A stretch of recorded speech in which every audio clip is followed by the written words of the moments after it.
Yo, what is up guys, Grim here, and welcome to my ultimate guide to Bronya, the Wind Harmony support character, who is one of the most powerful characters on the roster of 1.0. In this video, we're going to be taking a look at both of her playstyles as a pure support as well as a hyper carry support.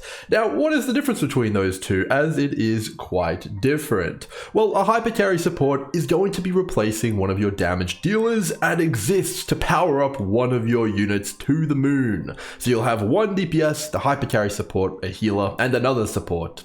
But a pure support's job is purely to generate a ton of skill points and generate all the fuel needed for your healer, your 1 or 2 DPSs to really go to town. And Bronya can take advantage of both of those roles. We'll be covering everything to do with Bronya's kit, all of her trace orders, her gear, her Eidolons, as well as some of the best teams that you can make with her towards the end.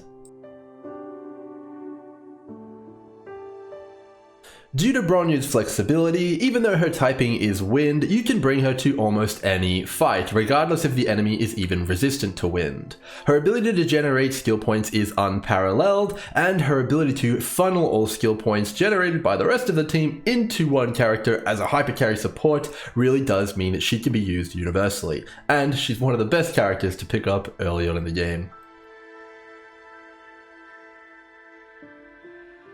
Bronya's basic attack is a standard wind damage nuke, but as it's her most important ability, it also has a lot of other effects. Using one of her traces, Command, makes it so that it always critically strikes 100% of the time, increasing her damage compared to other supports quite substantially. In addition to that, Bronya's talent, Leading the Way, will also advance her action forward when using her basic attack. This allows Bronya to generate far more skill points than any other support in the game by a long shot, using her basic attack. Her basic deals 1 break unit of wind damage and also generates her 20 energy. Bronya's skill is Combat Redeployment. Using it will allow you to target an ally and dispel them of a debuff. In addition to that, your target will also gain a 1-turn damage increase. And finally, they'll also have their action advanced forward by 100%, giving them their turn immediately. It does cost a skill point, but it also generates Bronya 30 energy. The only catch here is that she cannot use it on herself.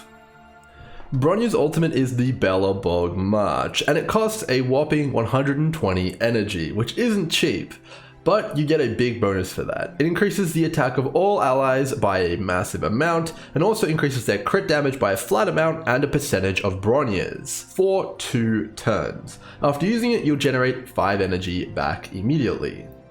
Finally is Bronya's technique, Banner of Command. It increases all allies' attack by 15% for 2 turns when activated. You're going to want to be pretty much using this all the time in the overworld and when you're in the Forgotten Hall. It's one of the best techniques by far in the game, and it's obviously also on one of the best supports, making it pretty strong. When playing Bronya as a dedicated pure support, you're going to be primarily using her basic attack unless you find yourself with an excess of skill points. In order to activate her ultimate with no relics and base gear, you're going to have to use her basic attack 6 times to generate enough energy to use it, which is definitely quite a lot. We're going to have to fix that with gear very soon. When playing Bronya as a hyper carry support, you're going to be using 2 basics and then a skill. The reason for this is that her skill is going to cost her 1 skill point to activate, and then the character you're granting the extra action is going to use their skill as well, as you'd probably want them to capitalize on the buff you're giving them. Bronya can fully pay for this herself by using 2 basics, which grants 2 points, then the skill consumes 1, and then the carry who is using the skill will also consume 1 as well, giving you a net neutral, which is what most hyper carry supports are aiming to do. Overall, for her full ultimate rotation, you're going to need to use 2 basics, a skill, and then 2 more basics and a skill. Of course, this is also a very long rotation, so we're going to need some energy recharge for this one as well. The final part of Bronya's kit here are her traces. She grants all allies 20% increased defense for 2 turns when you enter battle. In addition to that, Bronya also has a blanket 10% increased damage boost for the entire team permanently. Bronya is all about skill point generation as well as advancing allies' actions forward. As a result of this, she's going to need a lot of speed. Level up her traces in the following order with that in mind. First and foremost, her most important trace to level is leading the way, granting her additional actions and in the long run a lot more attacks. Level this up first. Next, level up equally her ultimate as well as her skill, alternating between the two as you see fit. If you really want to go ahead and invest in her further and you're looking to get a little bit of damage out of her, lastly, if you want, you can upgrade her basic, but as a support, she won't be bringing that much damage. Her most important talents are as follows. Pick up and grab Military Might as soon as you can and it is available. It is a high level trace though, so it might be a little bit. Her next highest priority trace is going to be Battlefield, which grants you additional defense. Lastly, if you do want to grab a bit more attack, you can also pick up Command to increase her damage and see if she can contribute a little bit of damage. Upgrading the basic and Command in the early game can be pretty nice to give you a bit more damage on your teams, but in the long run, Bronya isn't going to be bringing anywhere near as much damage as your main damage character. In addition to that, when considering her traces, focus on the critical strike damage boost for the smaller ones, and of course, you can look at buying out some of this effect resistance as well as wind damage if you see fit, but the main ones are the crit damage. The reason for this is that her ultimate scales off of how much critical strike damage Bronya has and grants that to the entire team. When preparing for battle, ensure that you buff up your full team with all the techniques at your disposal, and make sure to prioritize Bronya's technique as it is incredibly powerful as mentioned earlier. Bronya's pure support rotation, as discussed earlier, consists of using 6 basic attacks and then the ultimate. Now, when you get some endgame gear on your Bronya and you start picking up some energy regeneration, you can alter this rotation in your favor drastically, really improving the capabilities of Bronya substantially. You can take that 6 basic attack rotation and shorten it all the way down to 4 basic attacks. We're going to be covering the exact gear you need to do this, but it's worth noting that you can get that ultimate far more often. A full 8-turn rotation using the pure support build, you can expect your Bronya to generate 18 skill points and trigger 5 ultimates over the 8-turn Forgotten Hall cycles that you will be expecting to go up against in the endgame. Truly a massive amount of skill points for your team and the different things you want to do with the builds you want to see. Similarly, the hypercarry rotation also gains a massive increase in power from energy regeneration. As mentioned earlier, the hypercarry rotation consists of using 2 basics and then a skill, 2 more basics and then a skill, and then of course using the ultimate. Energy regeneration shortens that rotation substantially and will take it down to 4 actions instead of 6. You're still going to want to maintain the same rhythm though, so you'll still be doing the 2 basics skill, 2 basics skill, but you'll be weaving in ultimates in between that rotation and getting them as soon as possible. So the general gist of it is that you're just going to be able to use your ultimate way more often, you'll still be following the same rhythm, but you can expect to interrupt it with those ultimates and really get a lot more value than you're used to, which is absolutely excellent. Now it's worth noting that these rotations are very different and you're going to be building very different teams around them. The standard rotation, the pure support one, generates 18 skill points, but the hypercarry one doesn't generate any skill points and focuses on buffing up a character and really generating a lot of damage and buffs. Now, when considering rotations, it's super duper useful to understand the rhythm of how your Bronya will play. But combat is a bit more dynamic than that. Things aren't going to play out exactly as you expect, and while we have a nice foundation here and we can build our energy regeneration around it, things are going to play out a little different in reality. So, the first thing I want to talk about is the pure supporting Bronya. She generates so many skill points that it's possible you might actually end up with so many that you don't know what to do with them. If you ever find yourself in a situation where you have more skill points that you know what to do with, and you have like, for example, 5 skill points here, and it's Bronya's turn, there's no point using another basic attack here. It's far better to just use a skill. It's not going to slow down your ultimate timing at all, and it's just going to allow you to get more value out of your team. Instead of overcapping on skill points, you should be spending them. The next thing I want to talk about is, of course, the ability and the utility that Bronya's skill provides. If one of your allies is frozen or imprisoned, you can use the skill on them to free them and dispel them, and immediately give them a turn as well. Also, if you ever find yourself in a super sticky situation where your healer is not really going to be available for a while and you really need to heal or you really need to get a shield up and it's Bronya's turn, remember she'll be getting way more turns than anyone else, you should use your skill on your healer to grant them the turn they need to heal and maybe even get an ultimate going. Bronya has a lot of utility and don't be afraid to use her in order to do and get what you need at any specific time. In addition to that, when using Bronya's skill, it's actually pretty important to notice the turn order here. Bronya's skill advances a character's action forward by 100%, which means that if a character has their full turn gauge left to go, like for example Clara here has a long way to go until it's her turn again, it's more powerful to use Bronya's skill on a character like this versus a character like Trailblazer Fire. In terms of actual value that I'm moving a character in time, you can see here if I boosted Trailblazer Fire, I'd be moving them 29 points of action, but if I boost Clara, I'm moving them 79 points here.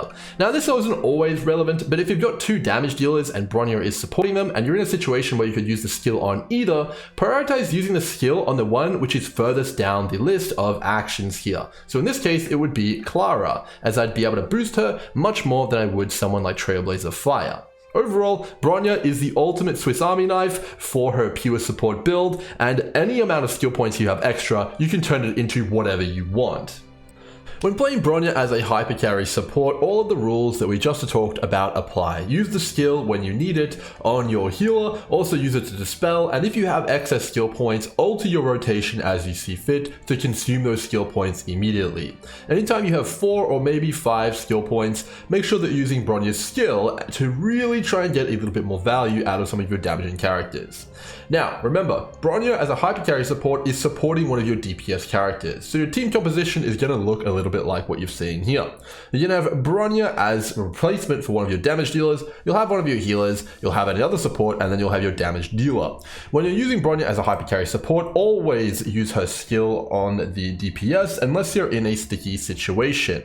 Now remember, of course, also that Bronya can be played neutral as a hyper carry support when you're using her. The reason for this is that she can use her skill, which will enable the carry to get an extra turn. The carry can use their skill, and then right after that, she's going to use 2 basics and bring both of those skill points she just consumed straight back to the team. And of course, you're able to alter that rotation if you end up generating more excess skill points with, in this case, my Trailblazer Fire and Bailu. It's all just going to come down to how fast your damage dealing character who is on your team is going to be playing. So here, in this case, Clara is very slow, so I'm probably going to be able to use my Bronya skill much more often than I normally would be able to. A tip for you Forgotten Hall players when playing in the endgame with all the gear active is as follows. When you enter the Forgotten Hall and you enter the first encounter, Bronya will start out with half her energy gauge complete, which is 60 out of 120. Now add this starting rotation to all of the other rotations we discussed. When you enter a battle, you're going to use a basic, and then straight after that, on her next turn, you'll use a skill. This will generate enough energy to give Bronya her ultimate in just 2 turns. Now, what all you gotta know is that you're gonna add this straight on to your rotation that you're normally used to. So pure support Bronya in the Forgotten Hall in the first battle will go basic skill ultimate, and then do 4 basics ultimate, 4 basics ultimate. And hyper carry Bronya will go basic skill ultimate, and then 2 basics, a skill, 2 basics, a skill, and you weave in the ultimates as you see fit. To sum it up, all you need to know is that Bronya can be played in 2 ways, a dedicated support or a hyper carry support. One of them is going to give a ton of skill points and a few buffs, the other one is going to be a massive damage multiplier for your team who's going to replace a DPS. If you ever see your skill points getting close to capped, make sure that you use Bronya's skill to consume those and get a lot more value for your team. In addition to that, make sure to use Bronya as a bit of a Swiss Army knife. If you need heals, give your healer the turn they need using her skill. If you need to dispel somebody, dispel them as well. The final combat tip here is to make sure that you activate Bronya's ultimate as soon as it's available immediately. In almost every situation, this is going to be the most damage gains for your team, and is also going to give her the most value when playing as either a pure support or a hyper carry support. Alright, now that we understand all of Bronya's combat potential and how to draw out her true power, let's get into gearing her up and ensuring that she's going to operate smoothly in all of our battles and make sure those rotations are as small as possible. So first and foremost, we're going to cover her light cones as well as her relics, and both of them are going to be critical to ensuring you get the best rotation possible. Alright, let's dive into Bronya's best in slot light cones and options for both the pure support Bronya generating skill points as well as the hyper carry Bronya bringing the damage. They both have two separate requirements and two different options. So first up, let's start with the pure support. So there is actually two options for this support, but what we're trying to solve with the light cone is her energy regeneration issues. We need to get down to that 4-turn rotation from 6, so we need to add a lot of energy regen. Now we have two options to solve this problem. We have the Meshing of Cogs 3-star light cone as well as Memories of the Past 4-star light cone. All you're looking for is 4 additional energy on your basic attacks, of which both of these light cones grant at Superimposition 1, which is the first copy. Now, Meshing of Cogs is way more accessible. Pretty much everyone is going to get one of these from their standard pulls, which you'll get a lot of on the release of the game. It's absolutely going to be easy to get, and you can even superimpose it higher to maybe get a sneaky 3-turn ultimate every now and then if you are hit by an enemy. But overall, Meshing of Cogs has a lot of very low stats here. You can notice here that it only has 264 defense. That is because it's a 3-star light cone. And now, it will fix your Bronya's rotation just fine, and it won't cost her any of her supporting capabilities. She'll give you all the same bonuses as normal, but she will be a lot squishier. Now, if you want to tank up a little bit, you can use the light cone Memories of the Past, which has the exact same effect, 4 energy per basic, but it also has way higher base stats. Here, you can see the defense is closer to 400 instead of the 200s, so she's going to be way more durable. In addition to that, even at rank 1, it also gives 28% increased break effect. So you have a really good free-to-play option in Meshing of Cogs, and also a really good gacha option if you end up pulling it, but it's not mandatory. It'll just make your Bronya a lot more durable. Now you might be asking, okay, you've only mentioned 2 light cones here, what about her signature light cone for the pure supporting build? It must be the best, right? Well, I'm going to give you guys the lowdown on what this light cone loses as well as what it provides. So playing the pure support Bronya, she needs quite a lot of energy regeneration, and while this light cone does grant it, it doesn't grant enough of it. Your rotation is going to go from 4 basics per ultimate to 5 basics per ultimate when using this light cone, unless you get hit every single time you're playing with her, or you get a kill every single time you have your rotation up. So overall, you are going to lose an action every ultimate with this light cone. And that may be fine for you. It does also grant some pretty cool bonuses and effects, but overall I don't think they're very conducive with the pure supporting style, which is focused on using the basic attack. So I wouldn't recommend using this light cone on the supporting version of Bronya. Alright, now when it comes to gearing up the hyper carry support version of Bronya who is using her skill as well as the basics, things change a little bit. Meshing of Cogs is still completely viable to get the perfect rotation as it is with the pure support. Memories of the Past is also exactly like before, but it'll just be a tankier option. The difference though is that but the battle isn't over is actually now the best in slot. Due to the fact that using skills in your rotation, it gives you enough energy regeneration that you can now have a 4-turn rotation alongside using this skill. And this is a massive buff to the hyper carry support Bronya. This is by far the best in slot cone. It's going to give you way more skill point management ease, and it will also allow you to use more skills than you're used to due to that. In addition to that, it'll also power up her ability to buff your main damage character by giving them even more additional damage. So overall, this is going to be a big boost to the hyper carry support Bronya, and if you can get your hands on it, it'll definitely be a massive upgrade. Alright, let's move on to relics next. As always, your helmet as well as your boots are going to have the primary stats which you're locked into, HP and attack. But because they're locked in, it's pretty easy to get a really good onset piece with the substats you're looking for, so do so. For the boots, you're going to want to get speed. It's absolutely the best stat. You really do want this as it's going to speed up your Bronya's rotation substantially. On the chest piece, look for critical strike damage. It's definitely the best as it'll scale her ultimate and give her more damage to the team.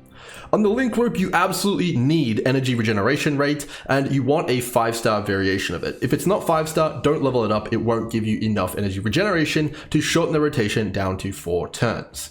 Getting a gold and a regen rope is absolutely one of your #1 priorities for Bronya. On the planar sphere, you actually have no good primary stat, but if you did have to pick one, you would go with HP or defense. If you wanted to get a little bit more attack and damage out of it, you could also go with attack, but defense is probably going to be one of the better ones, and HP for a little bit more bulk. But none of those are really that important, so you can focus on getting some pretty good substats or completing your planar set.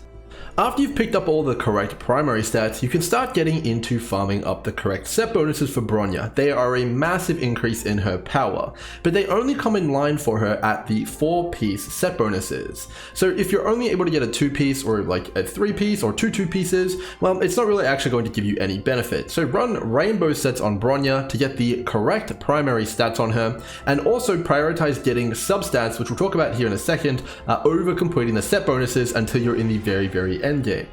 So the best set bonuses for Bronya are going to be 4-piece Musketeer of Wild Wheat, as it increases her speed by a significant amount.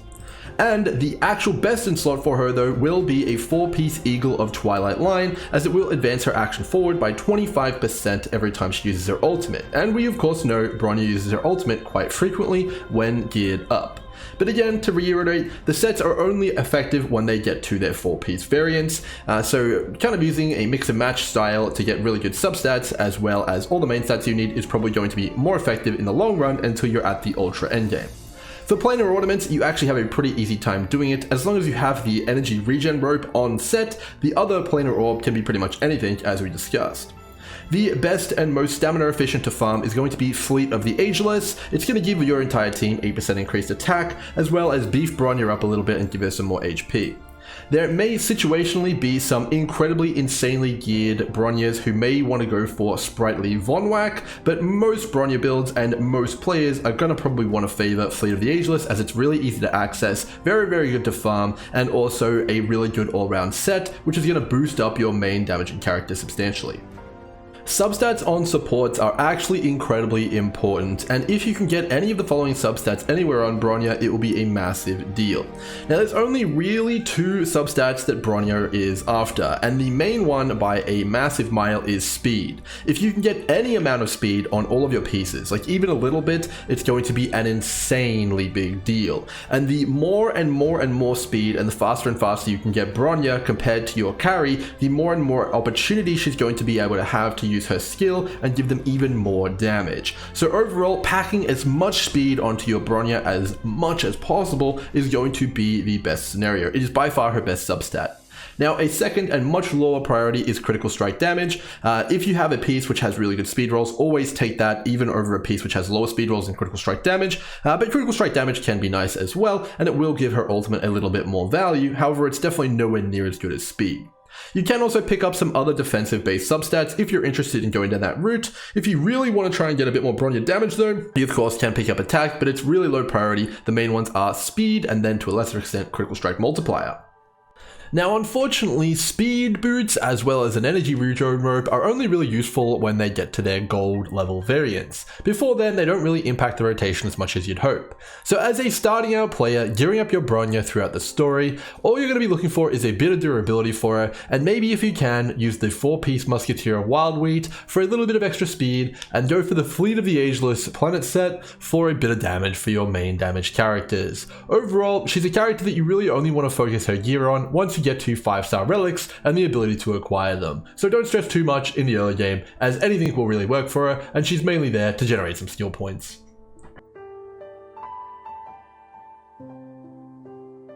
Alright, let's talk about Bronya's Eidolons next, how they work, which ones are the most valuable, and if any of them are necessary for her to feel like she's capable of bringing out her full potential. Alright, so Bronya's Eidolon 1 is going to have a 50% chance for her skill not to consume a skill point, and it has 1 turn cooldown. The cooldown here is completely irrelevant to us, as we do not use Bronya's skill in multiple turn succession, as we stagger it in all of our rotations, so that's not a problem. A 50% chance to recover a skill point is great, and it will allow you to use her skill more, but it is by no means a necessary Eidolon to have on her to bring out her true utility and make her work. Definitely a nice bonus, but not a must-have. Eidolon 2 Quick March will increase the speed of your target of your skill by 30% for 1 turn after using it. Now this will increase the damage of that character somewhat, and it will also, allow them maybe to get a few extra ultimates and rotations in, but it's definitely not going to be a game changer overall, but it is a nice bonus to have, and it definitely will be pretty strong. Eidolon 4, Take by Surprise, is by far her most interesting Eidolon from my perspective. It's going to add a new element to Bronya, a follow-up attack which triggers when any ally attacks an enemy which is weak to wind. Now it is conditional, not all enemies are going to be weak to wind, but this follow-up attack should regenerate energy on hit, as all other follow-up attacks in the game currently do so. There are 2 different energy regeneration types, there's 5 and 10. Depending on which one this is going to dictate how strong it is. If we take the lowball answer of 5, it's possible that this one Eidolon can take her rotation from 4 actions to 3 against enemies that are weak to wind, which would be a pretty big deal. And overall, it would definitely boost her power substantially. It also does have value in other compositions which rely on hit effects, as it will allow Bronya to essentially perform twice as many hits against wind-weak enemies. Definitely an insanely powerful Eidolon, and one that if you end up getting, I'm sure you will have a lot of enjoyment from. Bronya's Eidolon 6 Piercing Rainbow increases the duration of her skill to 2 turns instead of 1, massively improving her buffing capabilities as both a dedicated support as well as a hyper carry support. Overall, this is probably one of the more powerful Eidolons on a character. However, it is of course Eidolon 6, and she is a standard banner character, so it is definitely going to be quite some time away until any of us have any of these kind of Eidolons. But overall, it is incredibly strong, and if you do end up getting it in the long run, you will be very happy with it, as it does really boost her potential overall. Bronya's Eidolons feel strong enough that you wouldn't be disappointed to pull a duplicate of her, but they're not so strong and they're not really too defining to the point where you feel like she's not powerful enough or functional enough without them. Bronya Eidolon 0 is fully functional and capable of completing her role to a massive degree without any Eidolons at all, and as such, I would fully recommend just sticking with your Bronya Eidolon 0 unless you absolutely want to invest in her for the long run. But overall, I think to really start getting some insane effects, you're probably going to want Eidolon 4 or Eidolon 6. A good stopping point if you did want to get an Eidolon is probably Eidolon 1, as it will allow you to use that skill much more frequently. Alright, let's get into a little bit of team building now, as this really is the main important thing you need to know when using Bronya.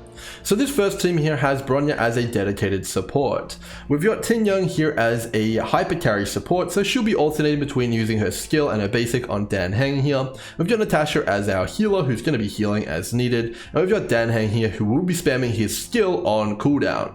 Bronya's role in this battle is going to be bringing as many skill points as she can to the team to fuel all of Dan Heng's skill point needs and allow that Natasha to heal as much and as frequently as she wants. In the case that Bronya generates too many skill points for the team, well, it's fully fine to use her skill on Dan Heng to give him even more actions, and I imagine that's exactly how this team's going to play out. This is exactly how I would play Bronya in many cases. Now, you can also sub out Tin Young, who is a hyper carry support, for another damage dealer, and that will be fantastic as well, as now you'll have a lot more avenues to spend all the skill points you generate on damage. Again, Bronya can generate so many skill points, she can easily support 2 slower damage dealers with enough skill points to use their full rotations without having to use a basic ever. So she is really powerful as a dedicated support, and she takes a lot of pressure off of your healer, who is generally struggling to keep up with generating enough skill points while healing. The next option to play Bronya is as a hyper carry support. You'll notice here that we have her in a position which was similar to Tin Young in the last team.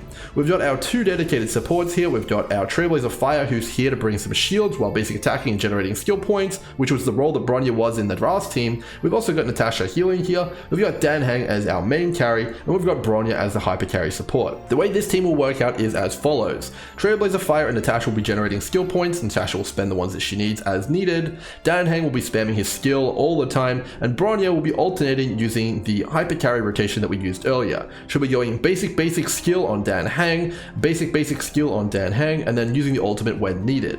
Overall, when constructing your teams around Bronya, you're going to want to look for a character who is incredibly powerful and who can channel all of her skill points she generates into damage. That is going to be the best approach for her. So overall, the most powerful team which you can currently make, which I've cooked up with Bronya, is a massive team with Sele, with Tin Young, and a healer. The way this team works out is as follows. Sele is an incredibly hungry carry. She wants as many skill points as possible. She's very fast and she resets her attacks on kill.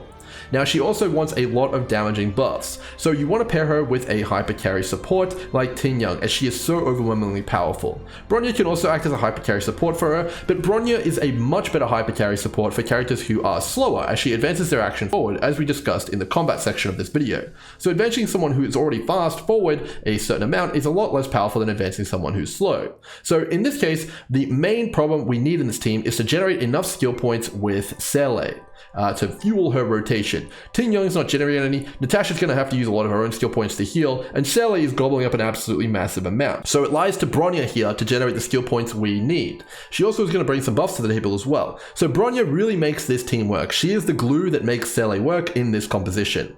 Another character who is not a 5-star who has a similar problem, at least at Eidolon 0, is actually Sushang. This is another team which should work out pretty well for you free-to-play players if you can assemble all these units. Overall, Sushang is incredibly hungry, and Bronya can bring the food to the table to make her work.